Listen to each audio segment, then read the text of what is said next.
So hey guys, Sheri and Richerson from experimentalhomesteader.com, exoticgardening.com, SheriAnnRicherson.com, and biannualblogathonbash.com, and welcome to our daily vlog. We've had kind of a busy day today. We got up this morning and decided that we was gonna drive one of the vehicles we don't drive a lot, the Breeze, and it really needed to be taken for a drive. And we decided to take Charlie with us. So, there are 3 places here in town that I know for a fact that he can go into. And one of them is PetSmart, one is Tractor Supply, and the other one is Joann Fabrics. So, we got his harness on him, and we put him in the car and got him seat belted in, and went for a drive. We go in a certain order, and he is familiar with what that order is. And the rule kind of is, if he acts up at one place, we just turn around and come home, because sometimes he can be a little anxious and behave a little aggressively. So we had a slight problem at Tractor Supply because there was another dog in the door, or in the store, and he wanted to kind of bark and, act like he was this great big huge dog that he's not. But we got him settled down, and the rest of the shopping trip went great. So we came back home and we dropped the Breeze off, and we picked up Jeff's van, and we went to go get our drinks and take his birthday cake over to his mother and sisters. So Jeff's birthday is actually tomorrow, but we thought we would celebrate today since tomorrow he works, and then we're going to be dealing with the man from the foundation company. So tomorrow's going to be a busy, very possibly stressful day for us. So today was his birthday celebration. We had gone out the other night and had his birthday dinner with them. But we did the cake today, and we stopped at Subway and picked up sandwiches for everybody. I hadn't been to Subway in a long, long time. So I like their ham and American cheese on the Italian herb bread. So I was able to get that. And Jeff got everybody else's sandwiches picked out, and I didn't honestly pay much attention to what they was getting. I did end up eating a whole quarter of the cake myself, which is unusual, but I was just feeling really hungry, so I thought I would. Did you get some eggs? Hey, come here and show these eggs. So Jeff just got eggs out of the chicken coop. That one is just huge. Well, and the one is small. This is the size that we've been getting. Yeah. This one's just a smaller. Yeah. We haven't really seen very many this size. No, we haven't. I'd call that probably a medium egg. That's a small egg. I think it's a medium. Really? Yeah, that's about a medium.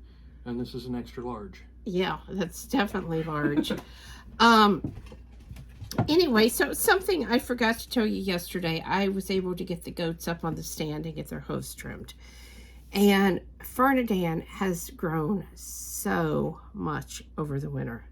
I mean, he's huge. His head won't even go through the goat stand. So I have to get Jeff to reconfigure it so that I can get his head through. So when I need to trim hooves or do other things with him, I can get that done. But anyway, we had cake and our sandwich with them, and then we came home. Something that's kind of been bugging me all day. I heard about this before we actually went.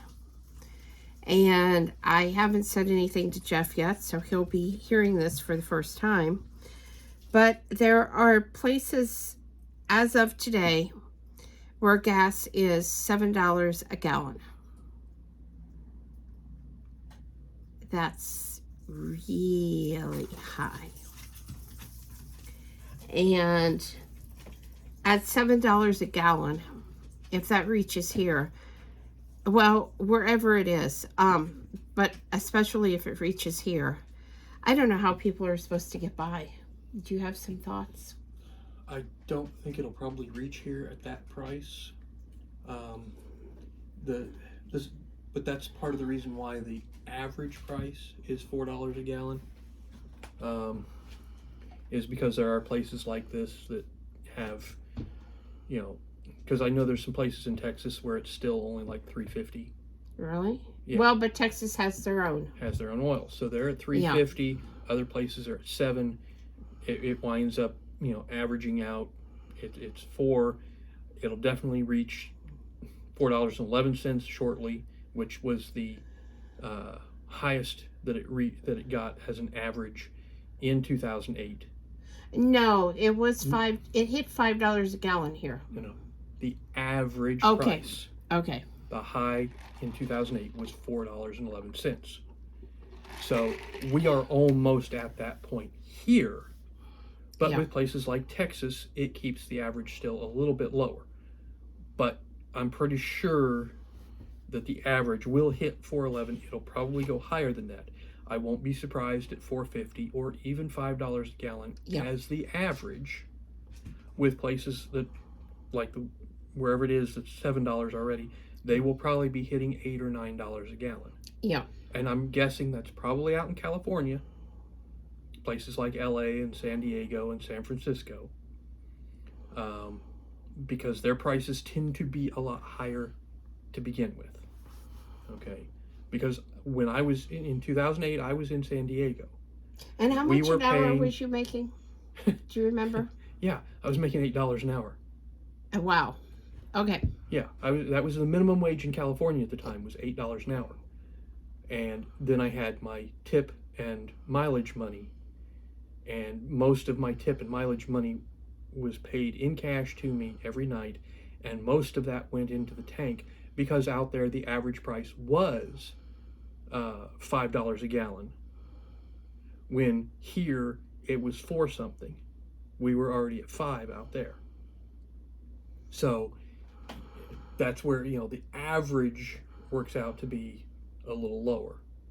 Yeah, but still, it's going to be difficult for a lot of people to be able to make it. Yeah, and with one-bedroom apartments around here going for $1,500 a month, I've seen a lot of that lately. I know that they're higher in other places. Yeah. But $1,500 a month for a place to live, plus utilities, plus $5 a gallon for gas. Yeah. It's yeah, and still minimum wage, which is, what is that now here? Are we still at $7.35? Yeah, something like that. $7.25, I think. I thought it was $7.35, but maybe it is $7.25. That's the minimum right now. Yeah. A lot of places have gone up from that. They're paying more. Yes. But the actual minimum is still, I believe, $7.25. But a lot of those higher prices are not actually hourly. It's all based on a bonus system. Yeah. So, yes. Like mine. Yeah. I'm making a little over, or a little under $18 an hour. But with bonus money, it gives me, I'm pushing the $20 mark. And they can advertise it as you can make up to $20 an hour. Yeah. But that's based on the hourly bonus that they pay once a month. So, yes, technically it bumps you up a little bit, but it's not what you're actually earning every hour. And a lot of that relies not only on you being to work every day, which means no home life. Yeah, no home life, no emergency situations, no, sickness, nothing. No, it does allow for. But a lot of places don't. Well, some don't. And it also relies on all of your coworkers doing their job correctly and actually showing up. Because one person can mess the system up for everybody, which isn't quite fair. And I can tell you, even at what he makes plus my income, with these rising prices, we are struggling. Lots of things have to be decided on. Are we going to do this or are we going to do that? And I can't even imagine people that actually have less income. We bought this house in 2004. Well, I did, me and Sheri. And the house payment is fairly cheap in comparison. But we have utilities. Those keep going up. We heat with wood as much as we can, but the wood burner doesn't keep the whole house at a warm temperature, so we do have to rely on backup electric heat. The prices of feed going up and the shipping costs for feed, that just blew me away. And that's something that the animals have to have, and I'm not willing to go with a genetically modified feed just to save a few dollars, because those few dollars are going to be spent then on the vet and having to have the vet come out to do, wormings and shots and all these things, when I know the way that I'm feeding right now, the organic diet, the kelp, the diatomaceous earth, and all the natural things that I'm doing are taking care of that. Now, that's not saying that I don't have the vet come out, because I certainly do, but it's more for kind of just a healthy checkup and not all the things that could possibly need done. In other news, I did get 3 flats of plants planted yesterday. 2 are vegetables, 1 is flowers. And when I got home a few minutes ago, I took a peek inside, and I have some petunia seeds that have definitely cracked open and started to germinate. Some of the seeds, like the tomato seeds and stuff, are covered up with vermiculite, and I couldn't see those. But some of the seeds that were surface sow and did not have anything over them, I can definitely see germination. So things are going good. Hopefully this new setup that I have come up with to take care of both raising baby chicks and getting seeds started is going to work out pretty well. The downside to this is the living room is small. That's where this shelf is.